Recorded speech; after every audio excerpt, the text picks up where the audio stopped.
Assalamualaikum warahmatullahi wabarakatuh. Perkenalkan, saya Nur Syadani, NIM 2311202657 dari kelas UFE 07. Yang saya hormati Bapak Aan Zainul Anwar selaku dosen pengampu mata kuliah kewarganegaraan. Di sini saya akan menyuarakan pendapat mengenai pelanggaran hak dan kewajiban negara. Dalam kasus yang saya teliti, yaitu pernyataan oleh Kemendikbud tentang kuliah merupakan kebutuhan tersier. Berikut penjelasannya.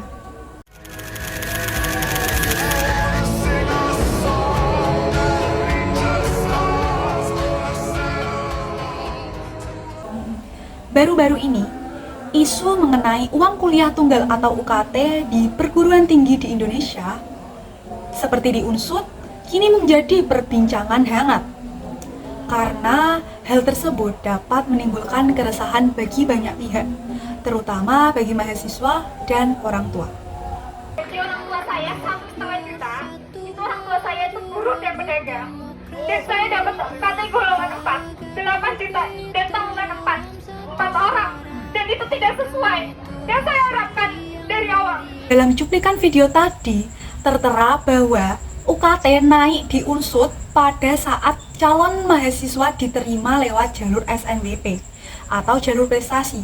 Padahal ketentuan di jalur SNBP atau prestasi apabila lolos dan tidak diambil itu akan berakibat pada mahasiswa dan juga generasi selanjutnya di SMA tersebut, atau SMA tersebut akan di blacklist oleh perguruan tinggi.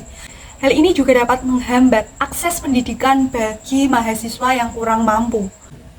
Di tengah isu kenaikan UKT yang terus melambung tinggi di perguruan tinggi Indonesia, pernyataan oleh Menteri Kemendikbud bahwa kuliah merupakan kebutuhan tersier dan tidak kewajiban negara, ini menuai kontroversi bagi berbagai pihak.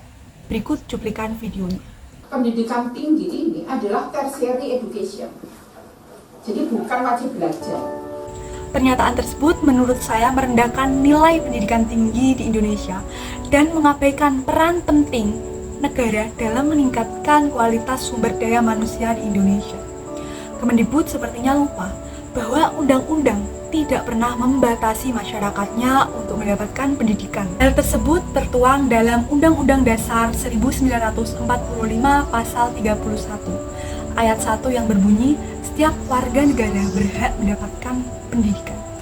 Ayat 2 yang berbunyi, setiap warga negara wajib mengikuti pendidikan dan pemerintah wajib membiayainya. Ayat 3 yang berbunyi, pemerintah mengusahakan dan menyelenggarakan satu sistem pendidikan nasional yang meningkatkan keimanan dan ketakwaan serta akhlak mulia dalam rangka mencerdaskan kehidupan bangsa yang diatur dengan undang-undang. Ayat keempat yang berbunyi, negara memprioritaskan anggaran pendidikan sekurang-kurangnya 20% dari anggaran pendapatan dan belanja negara serta anggaran pendapatan dan belanja daerah untuk memenuhi kebutuhan penyelenggaraan pendidikan nasional. Ayat kelima berbunyi, pemerintah memajukan ilmu pengetahuan dan teknologi dengan menjunjung tinggi nilai-nilai agama dan persatuan bangsa untuk kemajuan peradaban serta kesejahteraan umum manusia.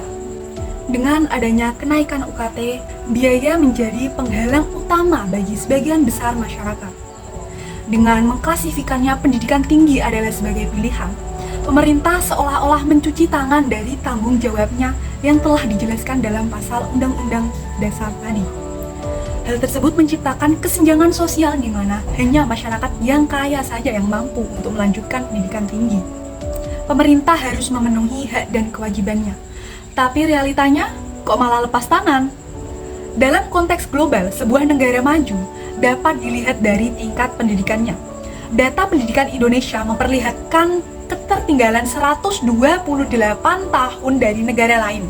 Bahkan tingkat lulusan pendidikan jenjang SD dan SMP menjadi dominan di Indonesia. Hal ini dapat memicu terjadinya pembodohan dalam skala kehidupan masyarakat. Pendidikan tinggi merupakan investasi penting untuk masa depan dan bangsa menuju Indonesia emas. Dalam membatasi akses pendidikan tinggi juga kita membatasi potensi, pertumbuhannya, dan intelektualnya juga. Dalam dunia ideal, seharusnya setiap individu memiliki hak yang sama terhadap pendidikan tinggi tanpa batasan finansial. Namun fakta dan realitanya yang terjadi seringkali bertentangan dengan idealisme tersebut. Apabila solusi dari pemerintah mengenai kenaikan UKT adalah kuliah merupakan kebutuhan tersier, that is not solution. Solusinya adalah alokasi beasiswa harus tepat, setidaknya diperketat, bukan malah beasiswa diberikan kepada mereka yang kaya. Yang kedua, meningkatkan pendanaan pendidikan tinggi dari negara. Apabila kuliah dipermudah biayanya, semua kalangan memiliki hak yang sama untuk melanjutkan pendidikan tinggi yang dapat membangun negara ini menuju Indonesia emas. Mengoptimalkan pengelolaan keuangan PT atau perguruan tinggi, tentunya melakukan pengecekan untuk mencegah korupsi.